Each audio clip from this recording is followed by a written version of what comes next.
Hello, hello, hello. Here we are. It's Ladies Diary again, first Wednesday of the month. And welcome.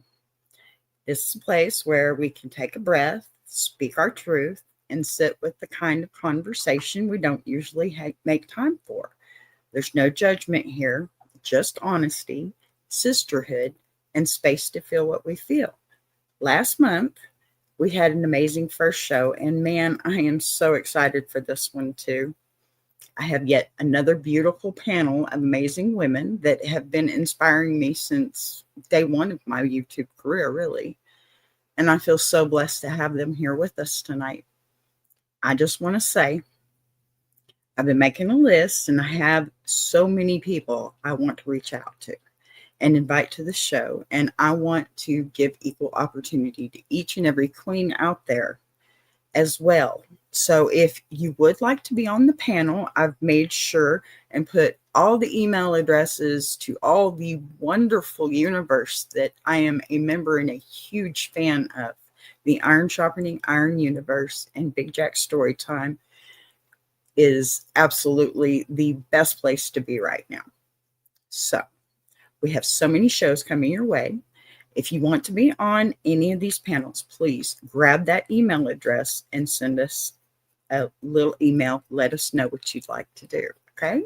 We have BJack at Big Jack Storytime Guest and at gmail.com.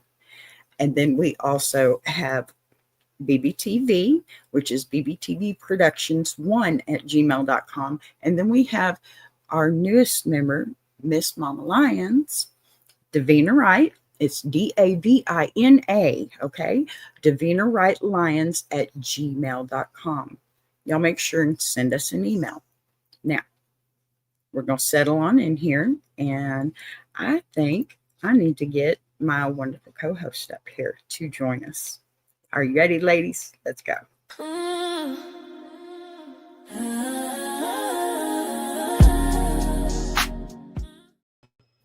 There she is.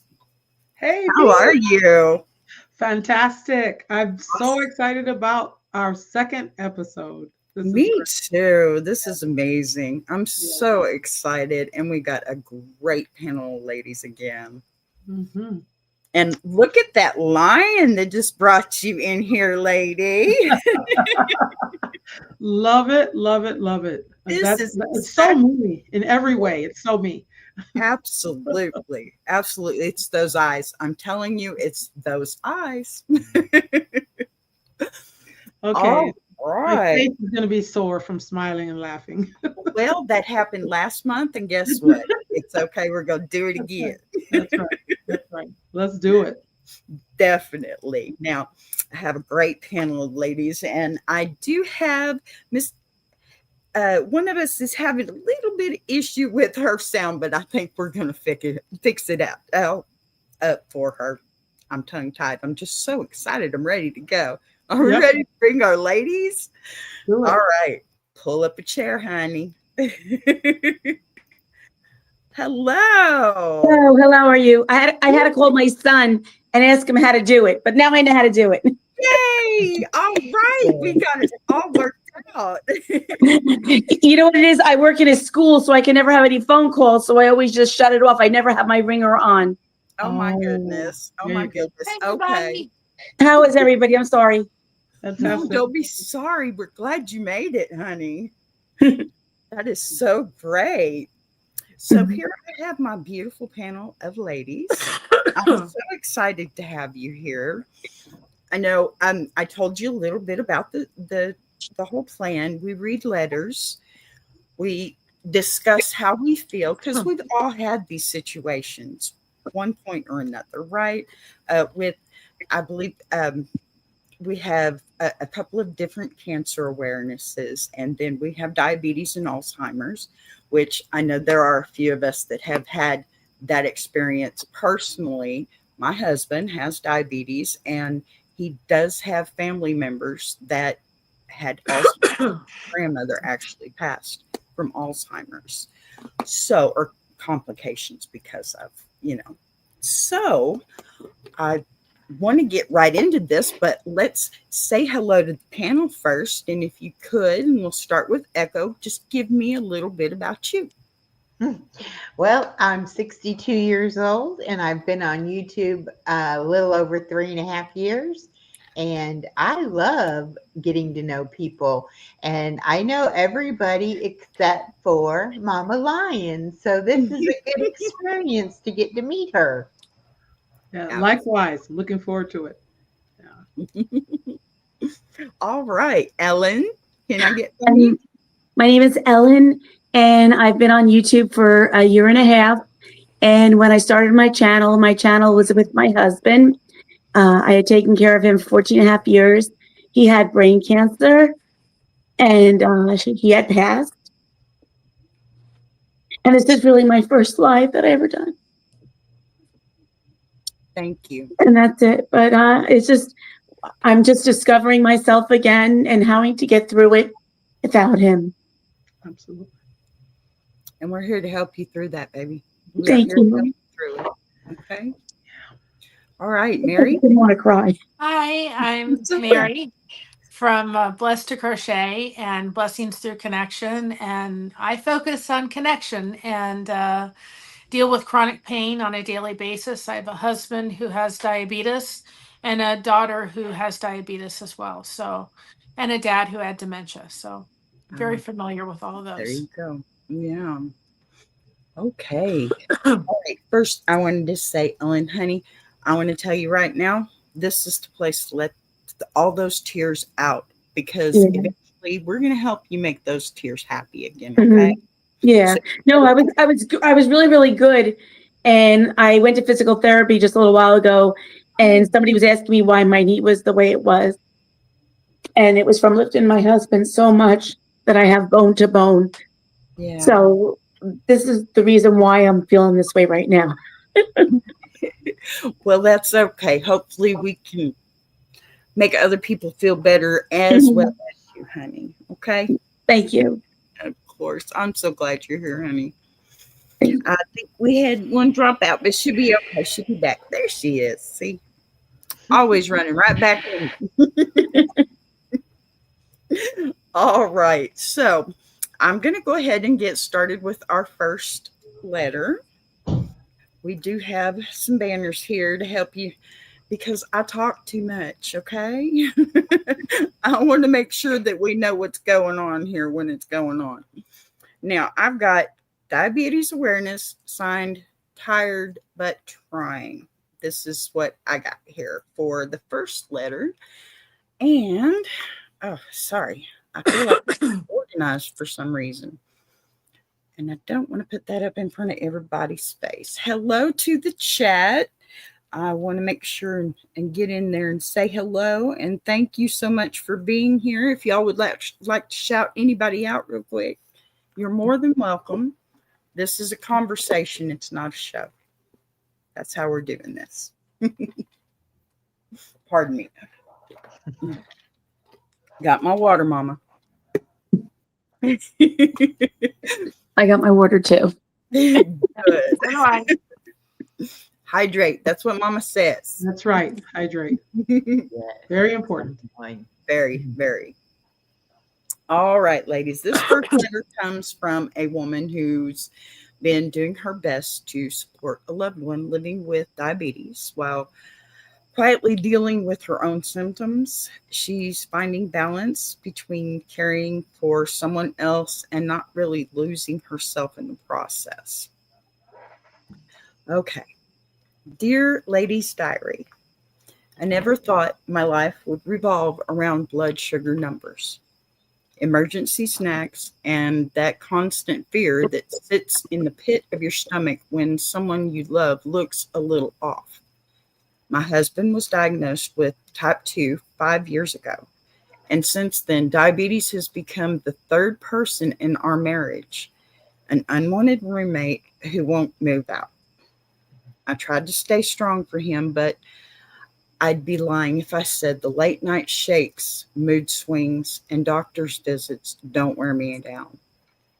Goodness. And now that I'm starting to have my own symptoms, I'm scared. I don't want to burden him with my fear when he's already carrying so much. Some days I feel guilty for being tired of planning meals, managing medication schedules, and really tired of watching him beat himself up for things he can't always control. And I hate that part of me that wonders what our future will look like if both of us end up needing care. I love him truly, but I miss the simplicity of life before numbers ruled everything. Signed, Tired. And anybody can chime in whenever you're ready. This one's kind of rough because, my husband, he does have type 2. And I'll tell you, recently he had a heart attack because he was not taking care of his diabetes. And the heart attack caused the left ventricle to become blocked, the widowmaker. I've talked about this before, but not really to this extent. It was scary. It was so, so very scary. Mostly because we had a show very recent, right before that, of a lady and her husband, and the day after her husband had a heart attack and passed away. Mm-hmm. So of course it slapped me in the face big time. The thing about it is, though, is my husband could have prevented that heart attack. I could have prevented that heart attack if I had taken better care of him. So I see what this lady is feeling. I mean, I feel it deep in my bones, because what if? What if I wasn't here when this happened to him? What if? I'll What do just say that I've been diagnosed for 28 years. I'm sure I was diabetic well before I was ever diagnosed. But the thing about diabetes is it can't be cured. It has to be managed. And the complications of your kidneys and your heart and your eyes, all of that takes time to start developing. So when you're first newly diagnosed, the symptoms that you're feeling, you don't feel like they're life threatening. You don't feel like this is a serious disease to deal with. However, when you don't take care of the symptoms and get that blood sugar under control, it all is a cumulative type of thing. And one thing with diabetes, a lot of people, and I was one of those, that I was in denial. It was like, it's not that bad. It's not that serious, And I tried every diet and ended up being on insulin, 2 shots a day and a shot at each meal. And I was basically maxed out on what medication they could give me. And so a little over a year ago, I had weight loss surgery, and I've lost 103 pounds, and Wow. I'm now completely Congratulations. off my diabetes insulin. I'm still taking one diabetic medication that protects my heart and my kidneys, and I probably will take that the rest of my life. And I do have some complications with my eyes. I have little tiny bleeders in the back of my eyes. So I have to go every 4 months to the eye doctor and have them check to make sure that my body is reabsorbing that blood so that it doesn't affect my vision. So far, it has not actually affected my vision. I can't see very good anyway, but not necessarily from that. But I think it's very easy to be in that state of denial and not take care of ourselves and not do everything that we can because we don't see the seriousness in it. Now, I have no feeling in my feet and halfway up my legs. And because of that, I've had many sores on my feet. And I've had many times where I've had to be in a boot, walking boot, because I've torn both my Achilles tendons in half, because that's another thing that gets weak with the diabetes. It basically attacks every cell in your body. And so all of the tiny little nerve cells can get damaged, and everything, the further from the heart, the more damage you'll get. So it starts in your fingers and in your toes, and then it works its way from there. That nerve damage and that circulation problems, most of the time, that's not something you can repair, but you can learn how to live with it so that it doesn't make you immobile necessarily. But again, my doctor preached and preached and preached, don't go barefoot, take care of your feet, check your feet, all of that. And sure, yeah, I did. And then when I got my first sore on my foot, it wasn't until they said you could lose that foot that I started saying, oh, this could be serious. I need to pay attention to this, But to me, Right. it's very hard because it's not something normally that really shows on the outside. I mean, you have a broken arm, or something like that. People understand, okay, you're limited in what you can do because you have an injury or whatever. But with diabetes, it's not usually something that they really can see. And so they don't understand, and Yeah. fluctuation Absolutely. of blood sugar it can affect your mood. It can affect I mean, I would like just, be the ugliest person ever. If I didn't eat, if, my blood sugar dropped and I needed that sugar, I would be so ugly to people. And I didn't even know that was my blood sugar. I Yeah. just thought I was a little bit of a bee, As my daughter and my husband call it, angry. this is kind of like that angry. And I have a husband that got diabetes back in 2010. And then I had a daughter, of course, that is now grown, but she was experiencing some issues. And the doctor just said to me, she has a marker for it. It's not when, it's if. It's not if, it's when it's going to happen. Right. And we went to the doctor for some other reason. And he said, this could be just an issue with a diabetes issue. And he said, can we test her sugar? And I said, yeah, go ahead and test it. And he got done and she was 350. She was 13 years old. And he said, you need to get in your car and go right to the hospital. Yeah. And they checked her in. And I'll never forget going upstairs. And I said, okay, they come up with a diagnosis. And the nurse at 12 midnight said, yeah, she's a diabetic. And I felt so guilty as a mother. What did I do? And there wasn't anything that I did. It was something in that she was eventually going to get and have. And of course, she's autistic as well. And one thing that I want to make a point too of saying is be very careful, because we were looking for thirsty. They're thirsty all the time. And actually, she was hungry all the time. And that is also another sign of a diabetic. Now my husband forwarded that on. My daughter lives with it. It's managed, but my husband he has insulin resistant, and he's on very high concentrated insulin. He's on an Omnipod, which delivers his insulin into his body all the time, and he's on a Dexcom. So in the middle of the night, I know exactly what she's talking about. In the middle of the night, if that Dexcom alarm goes off and makes a noise, I'm awake. And I'm like, okay, he's crashing. Or if he taps me and says, you've got to go get me a sandwich. We keep those little those little Smucker's peanut butter and jelly sandwiches in the freezer, because at 4:30 in the morning, I don't want to try to wake up, because I know myself as a chronic pain patient, may take me a while to go back to sleep. So I go in the freezer, I get one of those, I put them in the microwave for 10 minutes. We have juice ready to go, and I give him peanut butter and jelly sandwich with the Smucker's Uncrustables and a juice to get his sugar back up. Because when he starts crashing, he crashes very quickly. So have snacks by the bed.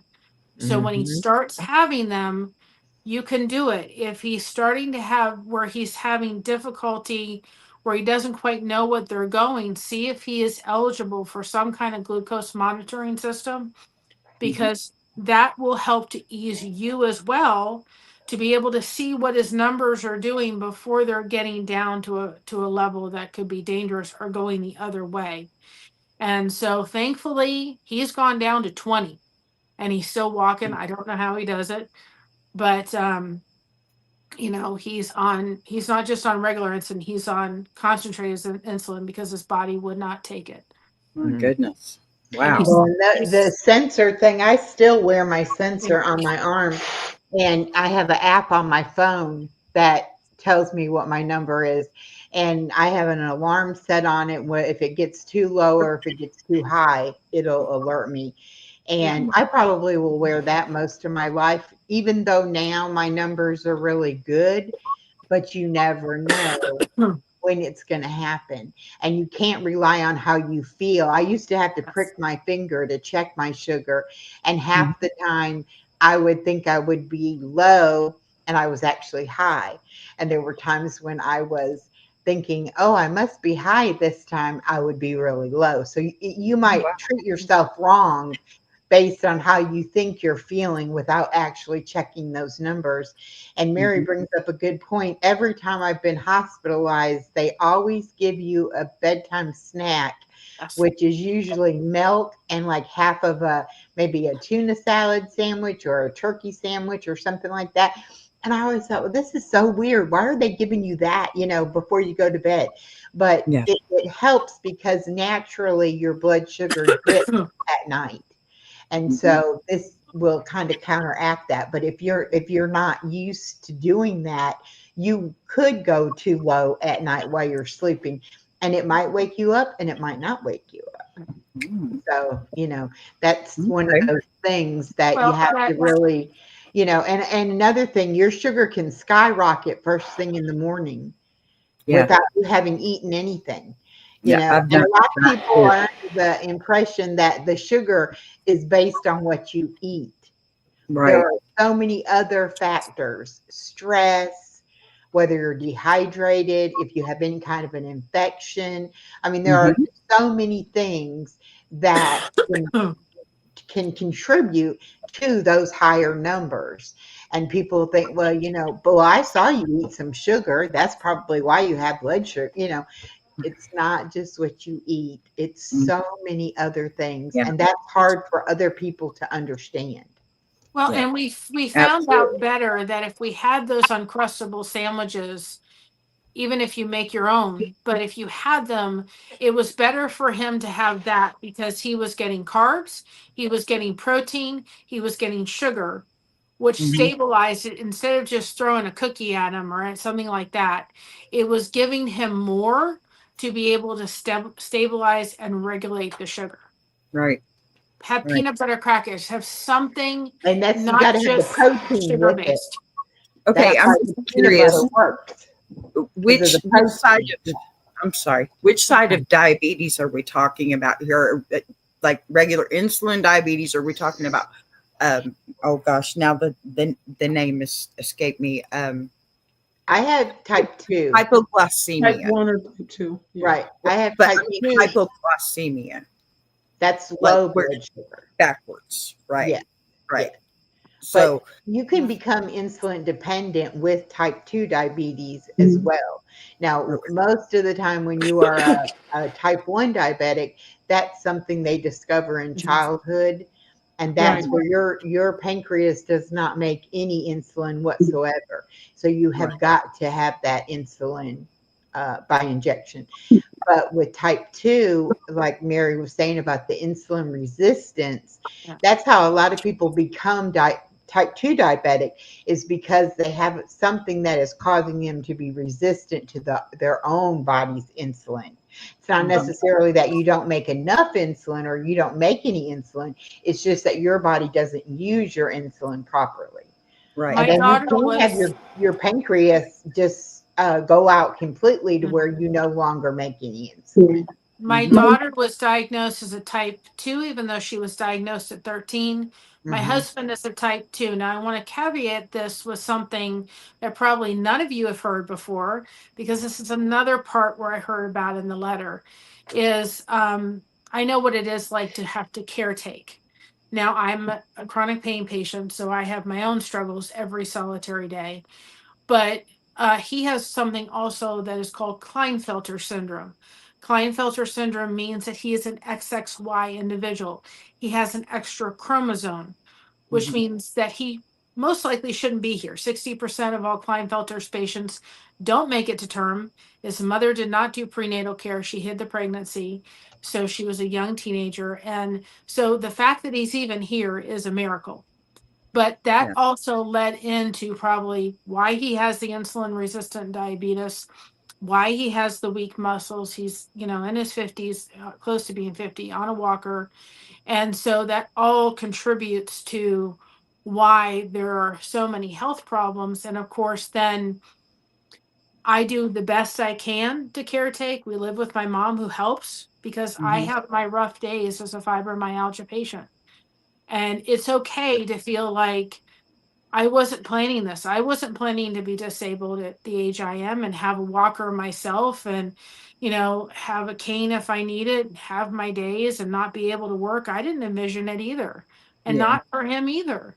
Right. It's okay to feel like that. Absolutely. And, there's nothing wrong with having some therapy of your own to have someone to talk to because these are not bad feelings that you have. It's not like, oh my goodness, how dare I feel this way? Right. No, Right. you're okay to feel that way because it Ellen? wasn't what you expected.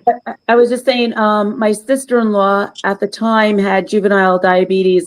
I believe when she was 13 or 14 years old, she was diagnosed. When she was in her mid-30s, she ended up getting a kidney from her sister, and she ended up getting a new pancreas from somebody that had passed away. And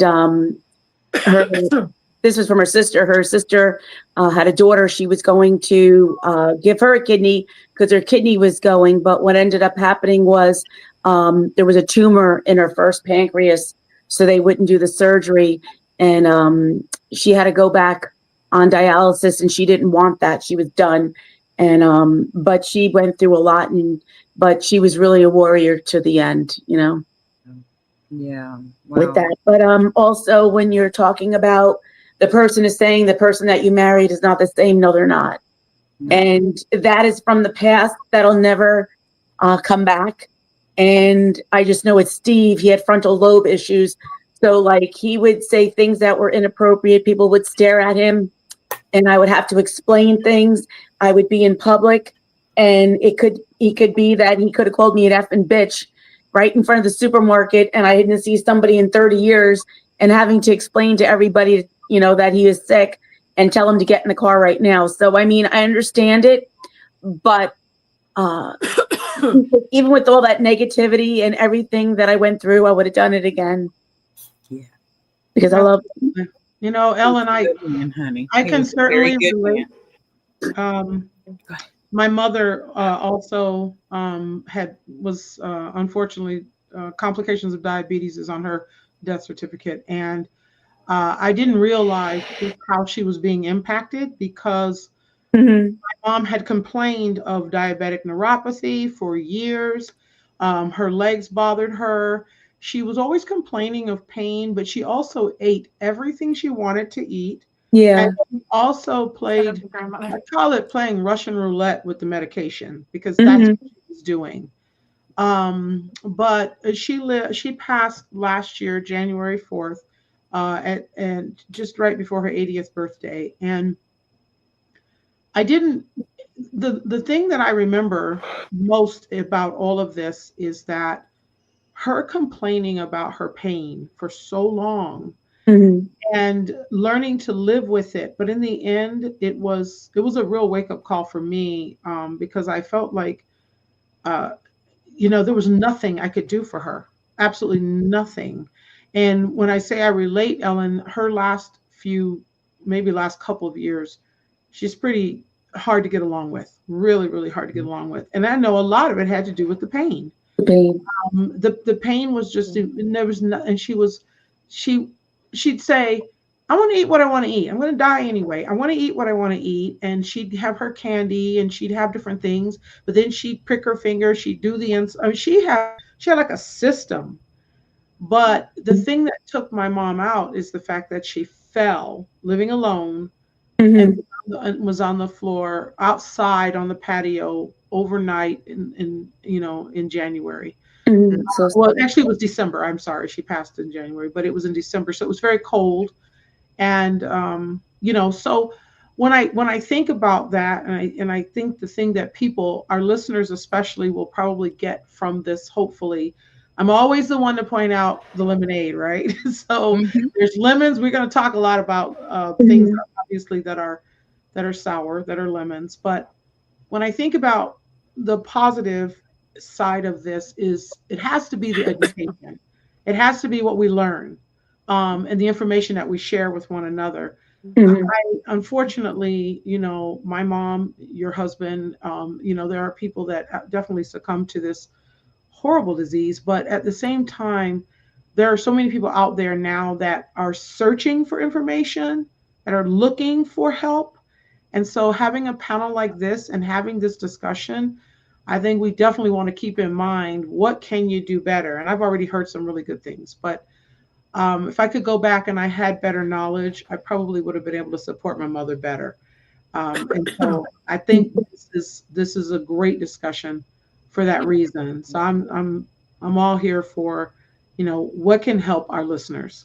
Mhm. And I think you have to be your own advocate. I remember going into the hospital, Mhm. and the nutritionist came to see my daughter and myself. And mind you, she was already autistic and ADHD, so I'm thinking, not one more thing I have to deal with, because now I have to deal with a special needs child having diabetes and doing the blood sticks and all this kind of stuff. And I remember the nutritionist came in, and she just started in on me. And it was the second visit that she came in that there was this lady who was trying to help us navigate my daughter. She had her service dog at that point and all this stuff in the hospital. And she actually went up to the nutritionist and she said, "Ma'am, you have to stop," because I was in tears, Wow. because she just made me feel like, you got your child McDonald's fries. How dare you? And I'm Oh, like, she gets a small little fry every Friday because it's routine. It's part of the autism part of it. She made me feel so bad as a parent. I was in tears. And that advocate that was there to help us took that woman and said, "You have to lay off. Mhm. This mother can't take this." there And you go. so Good for I her. was thankful for that. So Mhm. if you can't do it, you've got to have people around you that are going to step in and Mhm. and be your advocate and be there to see things you couldn't, because I couldn't stand up to her. I was too emotionally exhausted at that point, and realizing our lives are going to change forever. Mhm. Absolutely. Mary, you're right. Community is everything. Yeah. Picking the right community, being a part of the community. And so many of us have online connections, just as all of you have met each other. There are very good communities on this topic. So that's super important. Yeah, Mhm. absolutely. I know when I started my journey, I thought the doctors were God, and I always trusted them, believed everything they had said or done. And over the years, just being in, taking care of my husband, him being in and out of the hospital, I realized that I had to be an advocate. And, people aren't always right. And I really fought for him. But the only thing I can tell you is, if you ever feel a certain way, you need to stand up for yourself. And it doesn't matter, because my husband had over 50 surgeries, and with the anesthesiologist, you always see the same people over and over again. It always seemed like this one anesthesiologist. He always give my husband too much, and when he would come out of it, he would always be so bad. It was always a complication. And I remember we were having the surgery. He walked in, and I said, "I'm sorry. I need somebody else. He's not doing it." And that was it. And I fought, and I did, and I have no regrets about it. I have no regrets. I stood up for my husband, and I took care of him. And that's what you really have to do. You can't be like, "Oh, poor me, poor me." You have to be, I hate to say aggressive, but you have to be vocal. And really, if you feel a certain way, don't let anybody talk you out of the way you're feeling or anything, because there was many, many times where my husband would get sick or something would happen, and I know what was wrong, and I'd go to the hospital, say, "Well, he had this, this, and this. He has a blood clot. He's having this. He's having problems breathing." I was like a nurse. I was never qualified for anything. But over the years, you learn, like your husband, I knew his body. And that's basically for anybody. what disease or diagnosis you have to make sure, like, don't trust, and not that everybody is bad, but don't trust anybody. You have to figure it out and find out what's right for you and your, spouse, your mother, your father. And let me tell you, you got to live with it. And I lived with it, and I made some regrets that I wish I would have done differently, that I could have pulled my husband out of a hospital and put him someplace else. I didn't move fast enough. And then after, he never walked again. So, I mean, those are things that I have to live with myself. But at that time, you get so tired all the time, and then you sort of let things go. But you really have to be on top of it, Well, and not only that, but they love you and they are thinking about you. So not only are they having, they're having the physical strain and stress, but that mental Mhm. thought, your husband's thinking about you as well. Yeah. Yeah. I figured that out. I remember spending the night at the hospital with my mother in the room, and in the middle of the night, her saying, "Please, my legs hurt," or whatever. And I'd get up and I'd move the pillows, or I'd do whatever I needed to do to try to make her comfortable in that moment. And one night she said, out of nowhere, she said, "I'm so sorry." And I'm like, "For what, Mom?" I mean, and she wasn't really doing a lot of talking because she was in so much pain. And she said, I'm so sorry. I'm sorry." And I'm like thinking, she's saying she's sorry because I'm, she feels like she's inconveniencing me.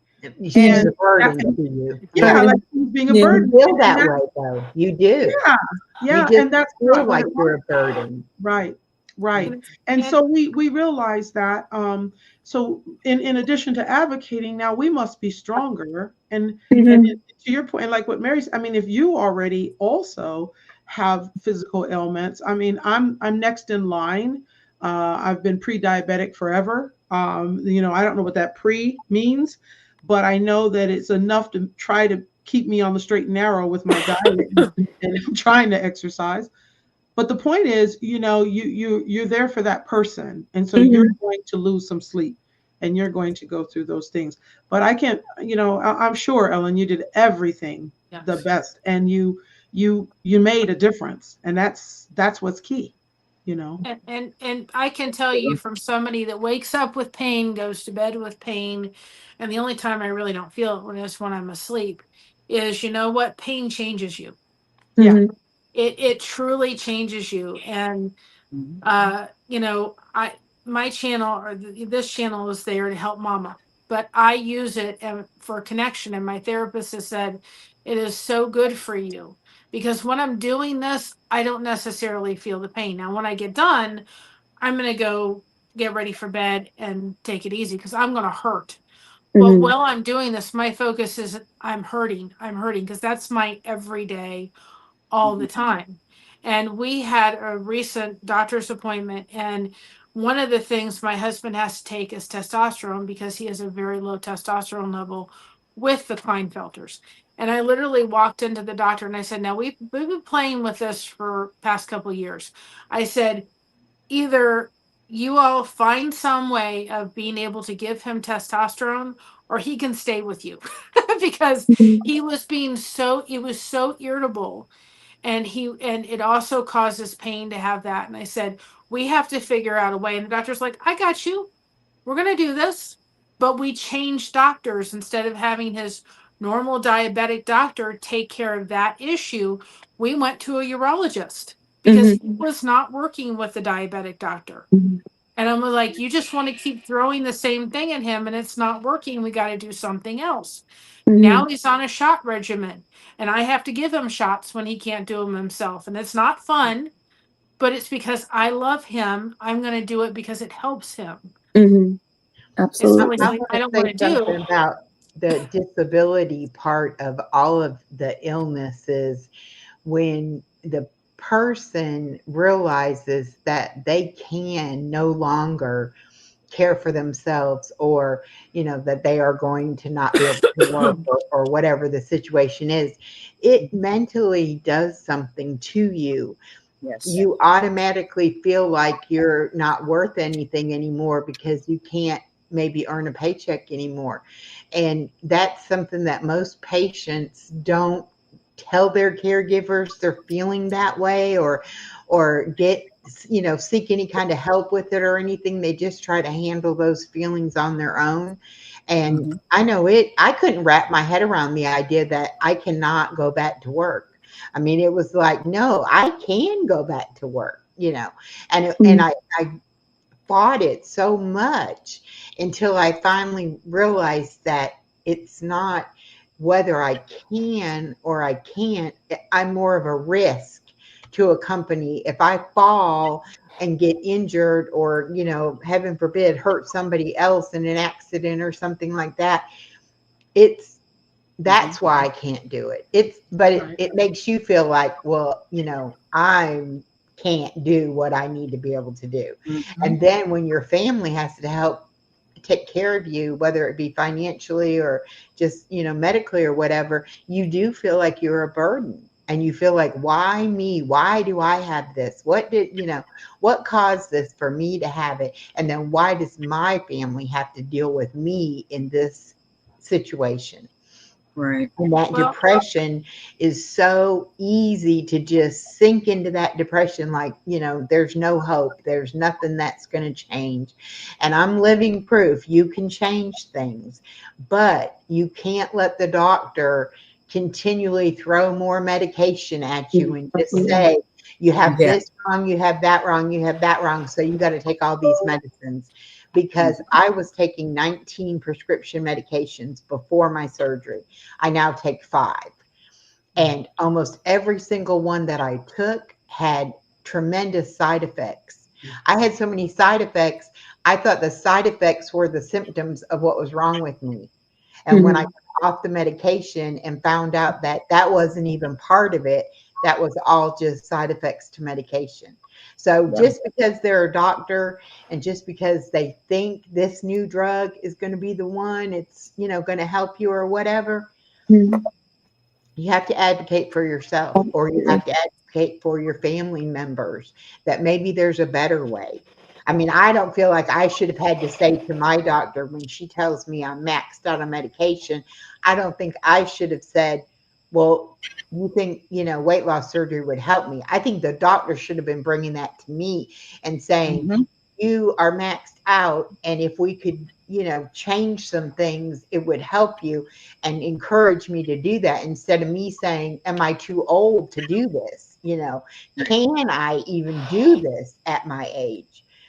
And when I met my bariatric surgeon, he was like, I operate on people up until 74.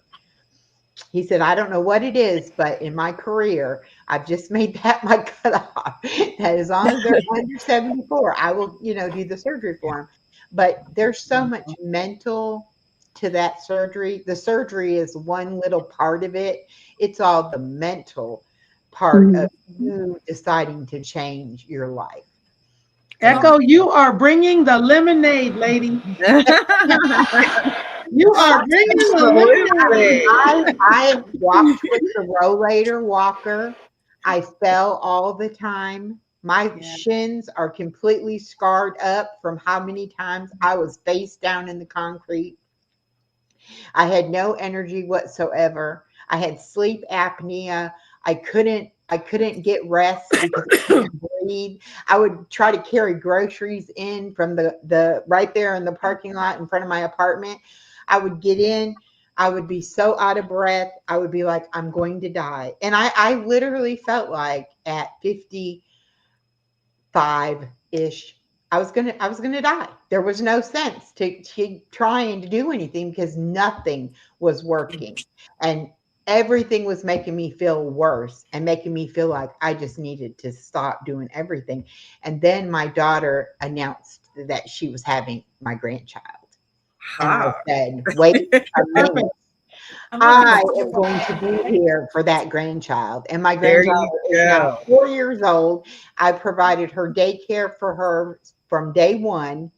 And I have completely changed my entire life. Now I can go to the playground with her and swing on Aw. the swing and go down the slide and, do whatever she wants. For Halloween, I actually went trick or That treating is with some her sweet and walked the lemonade. whole neighborhood.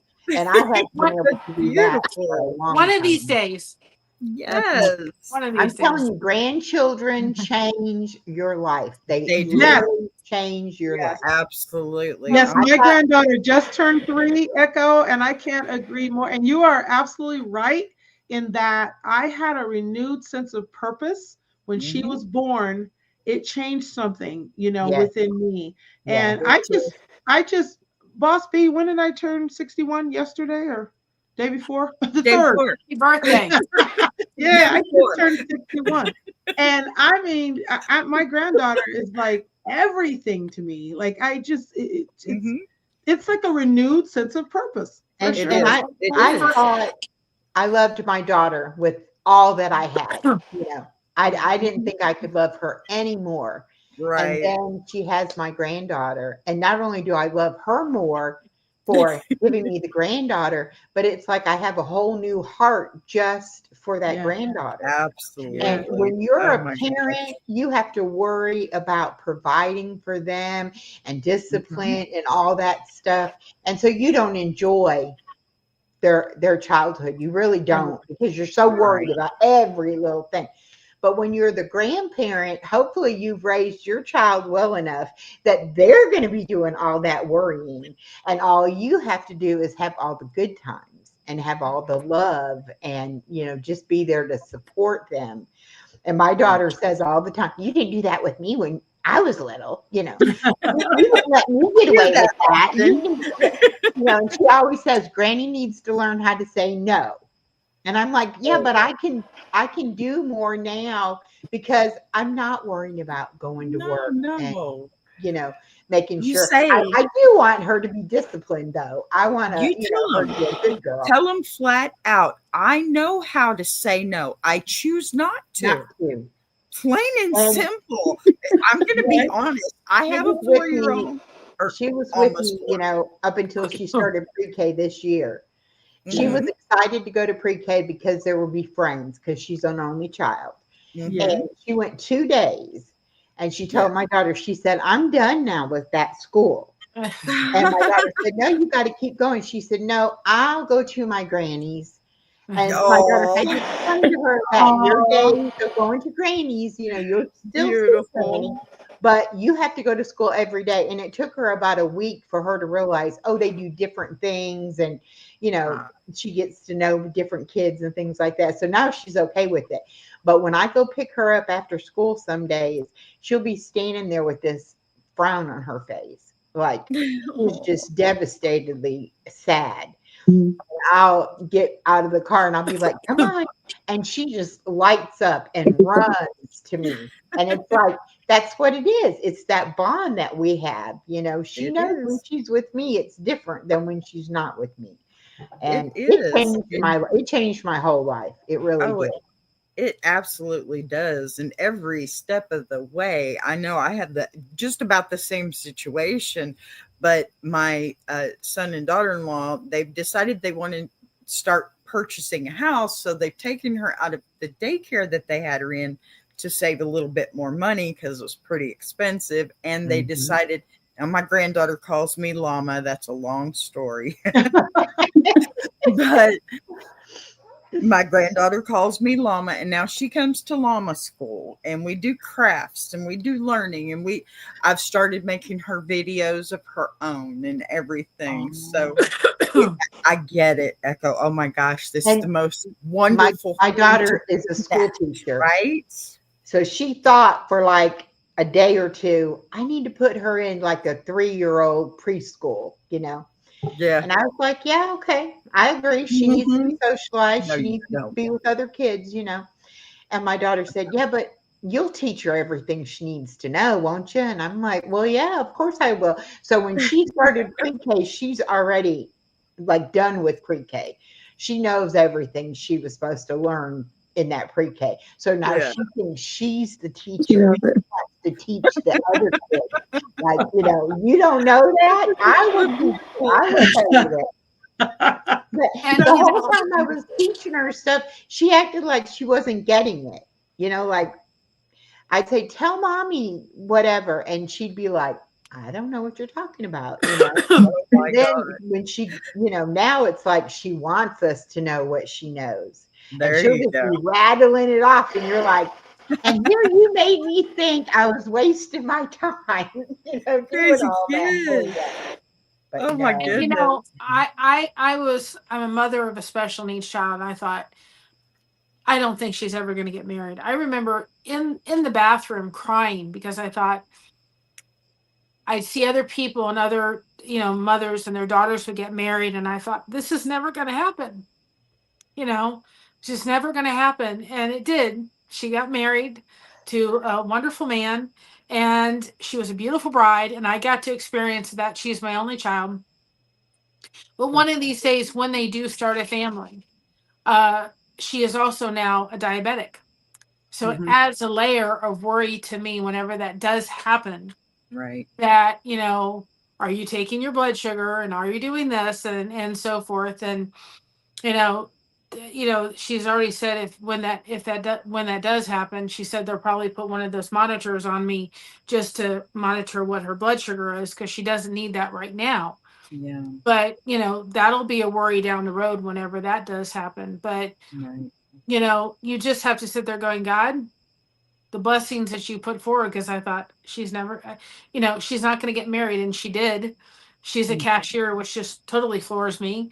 I had her in occupational horse riding therapy, and she works with horses a couple days a week and loves it.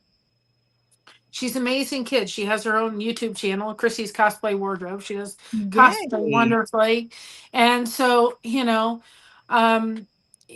and she's even said, Mom, you were diagnosed with fibromyalgia in 2013. And she said that you've changed. And it's frustrating to me, because there's sometimes it's like, I have to real soft clothing. I can't wear a bra because it hurts too much. Mhm. Is it Yeah. that kind of day where I'm not going to be able to do much? Is my back not going to, act Right. today? Right?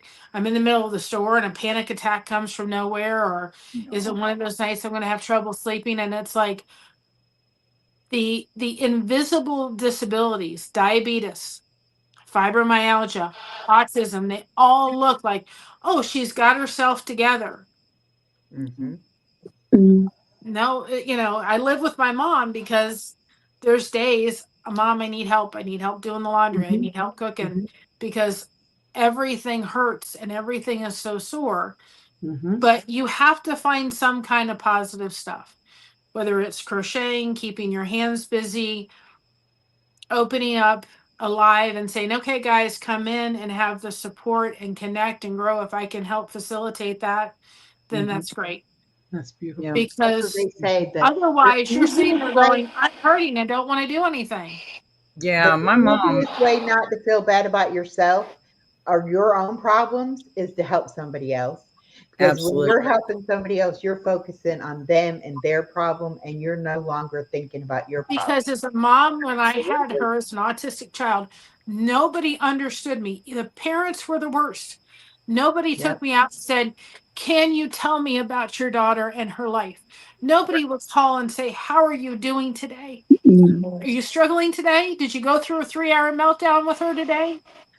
What went on? Why don't you go to these parties or these parties? Because she can't handle that. Why does she need a service dog? It doesn't matter whether she need one. That service dog was life changing for her. It was Mm. $15,000 worth of investment, but it was worth it. My husband needs a diabetic service dog.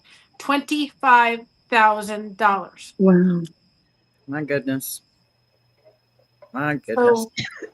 So, I just have somebody sitting with me, like we have the communities now we have on YouTube, saying, hey, I'm struggling. My daughter just had a meltdown. I'm a tired mom. I'm a tired caregiver. The day my dad forgot my name as a dementia patient, Mm. I didn't have all that. It was a very lonely time. And I thought, I don't want that. I want a place where people can come. And this is why we have this. Yep. Yep. It's so true. Absolutely. Mary, I'm curious, what was the school system like for you with your daughter? We were in she went to a Christian school till she was about in 7th grade. Mhm. And it was pretty good. But I remember she was in maybe 5th grade, and we got into a meeting, and of course I didn't know what I was talking about. And my daughter, teacher, 2 teachers and principal literally sat there with their eyes rolling every time I mentioned something. We spent an hour without one positive thing said about my daughter. And then she left there and went to a public school, which lasted for 6 months. And I got her into, like, at home. And I remember the first day we went into the public school system, and the teacher said to me, the principal said, "Can we talk to you?" And I said, "Sure, let's go ahead and talk." And she said, "I was just wondering, I heard you had a service dog." And I said, "Yes." She said, "Well, we have a bunch of kids on the spectrum and none of them have service dogs." I looked straight at her. I said, "Ma'am, I don't care whether one or all of them have it. If that benefits my daughter, she got it. If you have a problem with it, I'm very sorry." My hope was she was going to eventually be able to take the dog in school with her, which didn't need to happen. We then took her and homeschooled her for about a year and a half at home through Connections Academy. And then she went to a very small private school that was meant for autistic and ADHD children. And that was the best high school. It was Center Academy. It was amazing. There was like 88 kids in the school. She flourished there. And I remember being my first like parent conference meeting, and we got done and I'm in tears, and the principal said, "Why are you crying?" I said, "Because you had so many positive things to say about my kid. They couldn't do that back there." Mhm. They were criticizing her for holding a paper clip because she was trying to unwind it, fool around with it to calm herself down. I said, "I'll put 100 paper clips in her backpack tomorrow. Mhm. Don't Yeah. ever take that out of her hand. She's listening to you." Mhm. So it was a very difficult time. Yeah, I asked because, well, I don't know if you know or not. I'm a middle school teacher. I teach 8th grade English language arts. And I'm always interested because I know there's a lot of educators out there who always want to do the right thing, but sometimes they just don't know what that is or how to do it. So hearing your experience is very helpful. So maybe you're saying something that some teachers that are listening, or that will listen, can learn from, because absolutely, if they're tactile and they need something, a fidget spinner or anything, then my goodness, let them have it. Mhm. And we actually, it's interesting you mentioned the service dog, because our front office receptionist has a service dog that comes and stays and is with her all day for her health reasons. And I mean, I think obviously there's so many different education facilities out there across the country or all over the world, and you got all different people and different behaviors, but hopefully that people who want to grow and glow, they're going to listen and take from your experience, And I'll because always it's always hard. come on and talk about it to anybody that wants to listen, and Mhm. talk about my experience and encourage other moms with autism, Mhm. especially when it comes to learning what service dogs can do for those with autism. Mhm. Um, there was literally before and after with Jordan. It was such a drastic difference. And here's another thing when we're talking about diabetes, and there's places you can obtain free service dogs, which we could for my husband, but we would have to rehome our other dog that we're not willing to do, just because of her temperament and everything. But service dogs can be a great benefit if you can get one that's trained properly and get it free, or get the fundraising done for it. Like if my husband had that dog and he was to pass out and he was home by himself, that Mhm. dog could dial a special 911 device that would alert 911 that he is home, he is unconscious, that he needs medical attention. That dog could also alert about 20 to 30 minutes prior to our best technology that Right. he's crashing. Yep. Yeah. And if he's not responding, that dog could come get me. So if a dog ever comes up to you that has a service vest on and they're coming to you and there's no owner, there's a very good reason why. Mhm.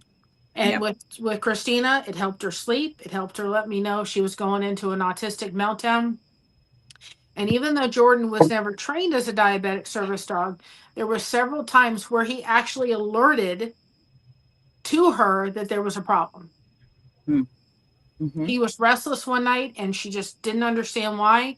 And she looked at him and said, "Do I need to test?" And he just sat on the bed. He wasn't going anywhere. She tested and she was 70. Wow. Mhm. He was never trained for it. And he did it to my husband too. He would just sit up and bark. And then once she pulled out her tester and he tested, he was fine. He went back to sleep. Like, okay, now you've corrected the issue. But these dogs for autistic and diabetic dogs can be life changing for the individual. Yes. Absolutely. When did your daughter go to school? What years was that? It was back in I have to I have to remember.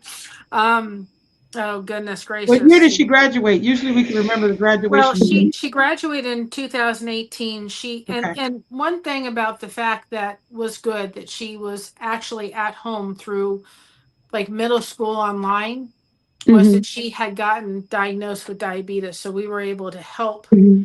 and she was actually able to be home. Yeah. Well, we kind of situated that. But that was 2013 Okay. and then she was 2012 when they suggested that she go and try to do Yeah. homeschool. Because I said to the vice principal, I said, can you just do me a favor?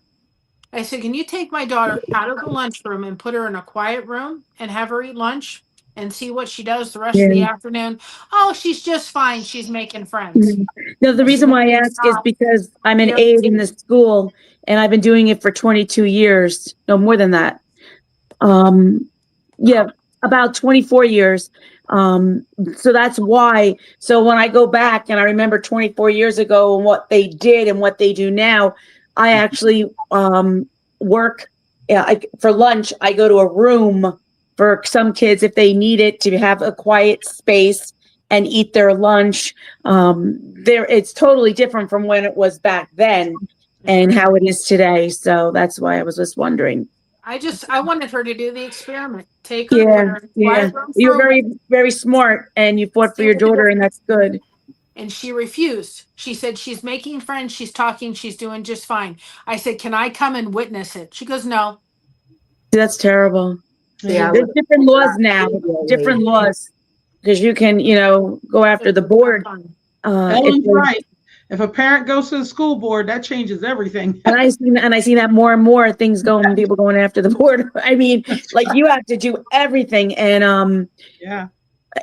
from where I was from years ago, it's just a different ball game of how you do it. But I do see that some parents, if you're in a class and your child has a learning disability or something, sometimes the parents are not nice to the other children. You know what I mean? The children with that, and they'll be like, "Oh no, don't talk to this one or this," and they separate them, which I think is horrible and makes them feel a certain way. I understand. I can't even imagine what you went through, but I can imagine, She I didn't get get it. invited to birthday parties because they all knew something was different. Absolutely. Absolutely. I And get she it. is an amazing, amazing, uh, you know, um, young lady. She's a wife, and which I never thought was going to happen. And Hmm. she's awesome. That's And awesome. Yeah. I love her the way, just exactly the way she is. But it wasn't easy. It was a very, very difficult road. And so my heart goes out to mothers and people that are special needs. And I thought Hmm. I was on that couch by myself. And if you have to come into my chat when I'm live and just put the phone down and hear a voice and know you're not by yourself, I got it. And I Hmm. have met so many wonderful people. One of the people I've met on here is a dear friend of mine. I have never met. I met her through YouTube. She lives in Texas. She has an autistic son. I consider her a sister. He's like a nephew. They call me Aunt Mary. Hmm. But she can call me anytime and any day, anytime, day or night, and say she's having an issue or this is happening, and I get it because I've been there. Yeah. And you've got to find people, Yeah. whether it's diabetes, dementia, whatever it is, that have walked your path that understand Mhm. what you're going through. Because if your family hasn't gone through it, they're not going to understand it. Yeah. Absolutely. That's right. That's And they Absolutely. might have resources to help you. yeah. The Coming sister together. is autistic, and I also have Okay. my daughter and her partner are autistic. So, Mhm. and they live here with us. So, yeah, Mhm. it's definitely something to think about because Mhm. you know you set these limits in your brain when you find out that your child has this issue, okay, and you think, okay, Mhm. like Mary was saying, you didn't think that that was going to happen for her, but these kids, they just absolutely blow our minds with how much they accomplish. I mean, They're Mhm. resilient. They're yes, resilient. They're much more resilient than we are at times. The tell them, younger Mama Lion, people, tell right? 'em. That's my word. That is They, exactly it. There they you can are. bounce back, but as long as we don't speak those things into existence that we believe are their limitations, that's Right. where it's tough. That's gonna. We're so protective as Absolutely. parents.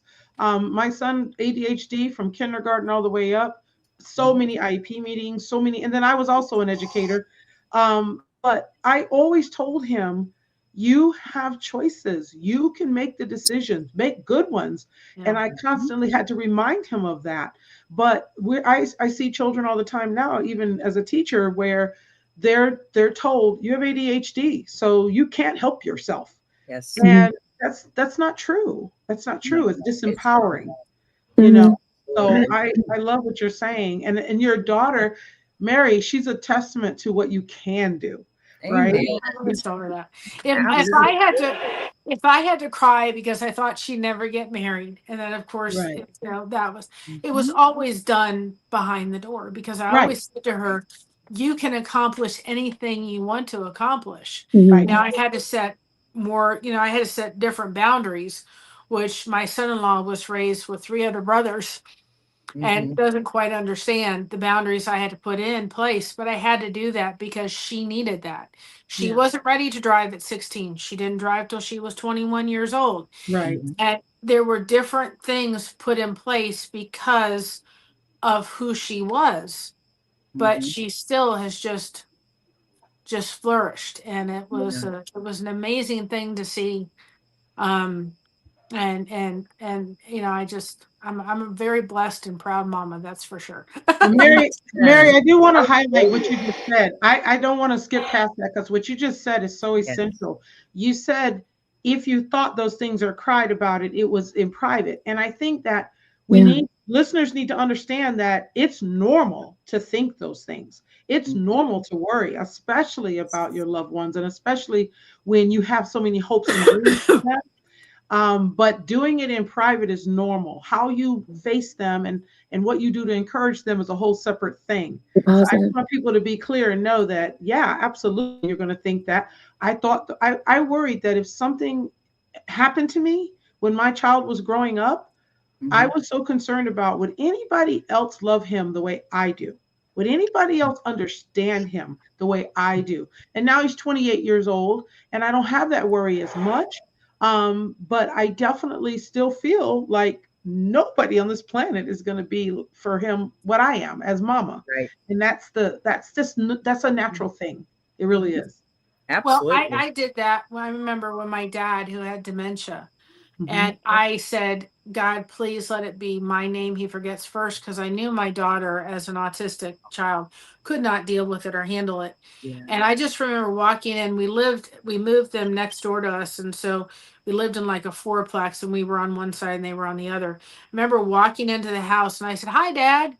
He looked at me. He said, Hi, my name is Chuck. It's nice to meet you. And I said, He's lost it. That's it. Mhm. And I said, Dad, do you know who I am? And he goes, No. He said, I'm sorry. I've never met you before. And I said, Dad, I'm your daughter. And I don't know how I kept it together. I just kept it together. I said, It's okay, Dad. And I went home, and my daughter was home. I just lost it. And I thought, I will probably never hear him call my name again. I'm sure he never did.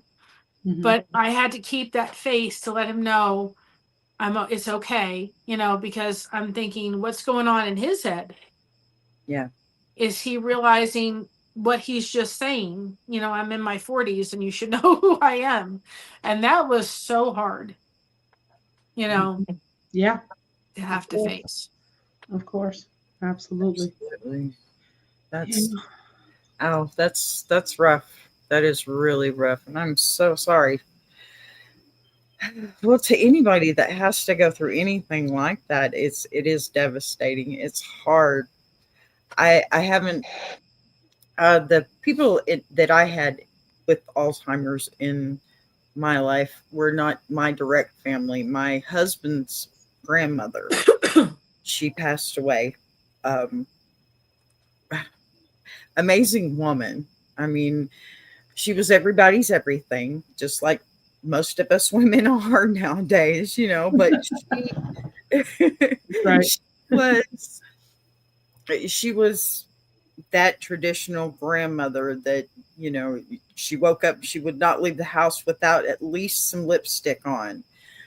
She had to have her football parties, and you had to come and you had to bring something and you had to be there. And if you weren't, you just did not love her. She was one of those grandmothers that was just absolutely amazing from top to bottom.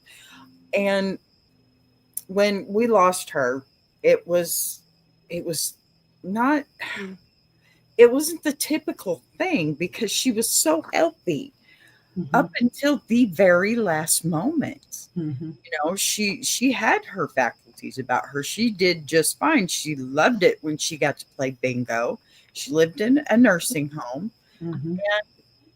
She did good. She flourished while she was there, which to me was probably the most important time in her last part of her life, because she was loved there. She was treated like there was absolutely nothing wrong with her. And, I think that's what we really want to do, but we're so limited in doing that in those final moments when they can't remember your name. That's And that kicks me every time just to think that. And when you said that, when you were hoping that he would not remember your name first, that would be me. Yeah. That would be me. I would rather take that pain on myself than hand it down, especially my child. Right. Right. So, well, we always say 2013 was one of those years in this house that is literally a 4-letter word, because in 2012 my dad was diagnosed with Alzheimer's. My daughter was diagnosed with diabetes in 2013. He had shoulder surgery in 2013. They could not repair it. We decided we needed to move my parents, so we moved them. So we sold their house, moved them. He had to stop working, which he would have gone off to Publix, bagging groceries, meeting people, and having the time of his life. And so we chose to move my parents, sold their house, did all that. My uncle went in for knee replacement surgery in 2013 and passed away 2 weeks later from complications from the knee surgery. And so my grandmother, who was 94, lost her son. And then in Christmas, we all got sick. And it was just like 2013, never repeat again. I mean, it was just like one thing after another. I was diagnosed with fibromyalgia, and I walked away from my job because my daughter just needed me so much. And so all of that hit all at once in 2013. And I just remember thinking, I think it strengthened me. It was a very difficult year to get through, but I made it. I wish I had something there it like this to was. make it through, but it was But there quite it a year. was. I heard it. I know you heard it too, Mama Lions. I heard it. There's the lemonade. It strengthened me. It strengthened me. You made it. I heard it. Yeah. I don't know how. There you go. There you go. You That's just what really it's all about, isn't it? Look how far that we've all come. Look at how much we've all been through. And I don't know all of your stories, but I know by looking at you ladies that you're strong, that you are the epitome of strength, because we've all have a story, and those stories, they go different ways, but they're the same too, right? Yes. There's all entries in the ladies' diaries, right? Hey, You never know how strong you are until you don't have a choice. there you And go. there's And you have to be power. strong. There's power in YouTube, because my Yes. aunt was diagnosed with cancer in 2023. Yeah, 23. And in August of 24, my YouTube community, my mom's YouTube community got together and paid enough to fly that woman up from Florida to Ohio to give us one last hug, because she didn't have the money. That was one of her wishes before she passed us from this world, that she got to see us. They got her plane ticket taken care of. We had some money for my daughter and her to go horseback riding. She came in August and we spent a week with her, and she left this world in May of this year.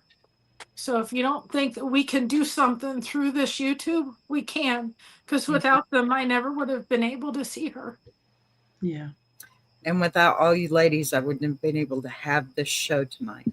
Oh, And let me just say that right now, okay? Because I thought the first edition of this show was amazing, and we are I just a little over an hour into this one, and it feels like it's been about 10 minutes because it went by so quickly.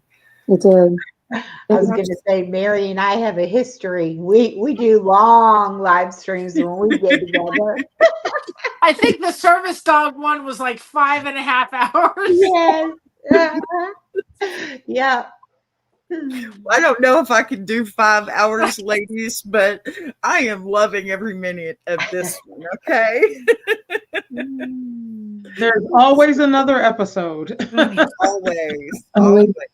It's Definitely. episode. We only got to one letter tonight, but we Yep. hit quite a few subjects. So I think this was absolutely another success. I'm blessed to have met Echo, Mary, and Ellen. I hope to see you guys more. Thank you so much to you too. Yeah, that would be nice. I love it. Ellen's going to be on my channel Saturday night at 8 Yeah. o'clock. So y'all come by and support Ellen. And, I will be Saturday. there. Thank and you. we are only, let's see if I think right, 43 away from 2K. Wow. Are you If serious? anyone can help us get there, I do this channel because the revenue goes to Mama so that she Yeah. gets extra benefits. I just need the connection, and I said that today to Can I Mama. ask one question? We're so close. It says stream this to your audience. I didn't stream it to my audience. So I just clicked that button and it would have automatically went there. Yeah. You I can didn't do know. that for Echoes, though. Yeah. She'll have Yeah. I'll send you Yeah. the link and you But when click you it. do that though, do you have to touch any buttons, or once you do it'll go right to Ellen Smile? It knows automatically. No, Yeah, you'll it'll have to. go there, but you'll have to put in a title. Oh, and forget. you'll have to Okay. hit a thing. But I'm good. I'll help I'm you good. with it. Don't And worry. I said Call I your son, honey. Call your Someday. son. Come over. And I said I would crochet in the snow for 20 minutes when we got to 2K. Oh, well, I'm All going to right. have to make that happen then. I can see that I love video. that I channel. want to get there by the end of the year. And Oh. we're also filling, the Samaritan's shoe boxes. No, you're okay. We're also working to fill those. We have 4 shoe boxes we're trying to fill. We did 2 last year. We're trying to do 4 this year. And that's in my grandmother's memory. So we do that every year. They're about half filled. Okay. So we're That's trying to do that too. Awesome. That is Give it awesome. back. So beautiful. Man, see, we need to share more things like that too, because people need to do more things like that. We need to remember our loved ones. We need to That's awesome. bring everybody together and do it, right? That's true. Last week I had gone down the shore and I was feeling such a way because the holidays were coming. And when I was down the shore, I must have did like 7 lives, and I was with all my subs and everything. And I left there because usually when I come home, I'm driving home being like, oh gosh, I'm really upset. I don't want to be there. And I had such a smile on my face driving home. I did one more live of Wawa Coffee, and I felt so good. I was trying to do clean living. I was like, screw that. I'm going to have my, with my creamer and everything. And I had such a great week in that when I walked into work on Monday, I had such a happy face. So I really think these lives do help people, and it brings people together. And I'm very appreciative that I was able to be here. I appreciate it. Thank you, Ellen. I'm so glad you you so made much. it in. Thank you. Yes. Absolutely. Yes. Mama Thank Lion? you all for sharing stories that help other people. Every bit of what we experience in our lives, there's someone else, you can collapse the time frame for them. So this is amazing. I have some really good stuff here, and wish my mom had heard some of it back in the day. She would have appreciated it. So thank you. Keep sojourning, ladies. Keep doing what you do. And just one more other thing for the lady that is having a thing, having the diabetes, look in to see if you're eligible for any kind of respite care, or whether your husband has, whether he has, if he was served in the military like my dad, he got service aggravated, things as well, because you need your time to step away and have a break. Don't forget, whether it's to go to the grocery store by yourself. I used to do that when my daughter was little. I'm like, I have 2 hours. What is this in the grocery store by myself? Go sitting and having a cup of coffee, going to a park, going out to lunch with a friend. You need to do that. And if you feel like your husband needs to be with somebody, see if you're eligible in your area. I had free respite care for my daughter. Maybe there's free respite care through your insurance or through some kind of military, if you served in the military, all those things. But you have to self-care for yourself, because that could bring on the stress, could bring on the diabetes sooner than it needs to be if you don't take care of yourself. I actually did have that, but I never had used it. When I was going to use it, my son was getting married. My husband ended up being in the hospital, so I had canceled it. But it was hard to do. But I would suggest to anybody to take advantage of it if you have that opportunity, because there's services that will help you get it. Absolutely, yes. Because what happened was, when my husband got sick, we actually had a house and everything. I lost like everything. And I ended up going on Medicaid, and Medicaid had the services for that with the RESPA and stuff. But I ended up getting an elevator lift, fighting it for over 3 years, and he only used it 5 times. He couldn't even use it. So there's a lot of things that had happened that you fight for, that that it is what it is. But if there are services, you really have to investigate. Maybe hospitals will tell you if your husband's in the hospital or your family member is in the hospital. You can always go to the towns and find out if there is help. And anything that, we had something had broke in, I had to get bars for the bathroom, and somebody came in and put them up for free. And they do there's a lot of services, but you have to really just look for it and ask a lot of questions. And it helps, don't leave it like this, because if you're going to leave it like this, no one's going to ask for you. No one's going to tell you nothing unless you know that you can talk to someone who's going through that already. But there are things that you can do, Absolutely. That's good. Good stuff. Good stuff, ladies. Very good stuff. Absolutely. That was wonderful. Thank you so much, ladies, for being here, for sharing your stories with us, pulling the chair up and just having a conversation. These were pretty heavy stories, but tonight we didn't carry them alone. Okay. No, not at all. Absolutely not. It was great to share. It released from me. There you go. And that's what this is for, honey. That's exactly what this is for. What I want you here for. We all us ladies, we need to uplift other ladies. Absolutely. We need to remember that we are the queens of this world, and behind every good man is a beautiful queen, right? That's right. Now I want to ask you, if you will, just hang back for a few minutes. Let's talk just a few minutes more when we get off of here. Let me sign off of here first, though. Okay. Thank you again. Thank you to the chat, everybody. Anybody want to say hello to anybody before we go? The source is here. Virtual hugs. Yes, lots of them. Yeah, that's it. There you go. All right, ladies. Take care of yourselves tonight, and we'll meet back here next month, same time, same table, same beautiful Queen Sisterhood. Okay. Love you all. Thank you all. Have a good evening.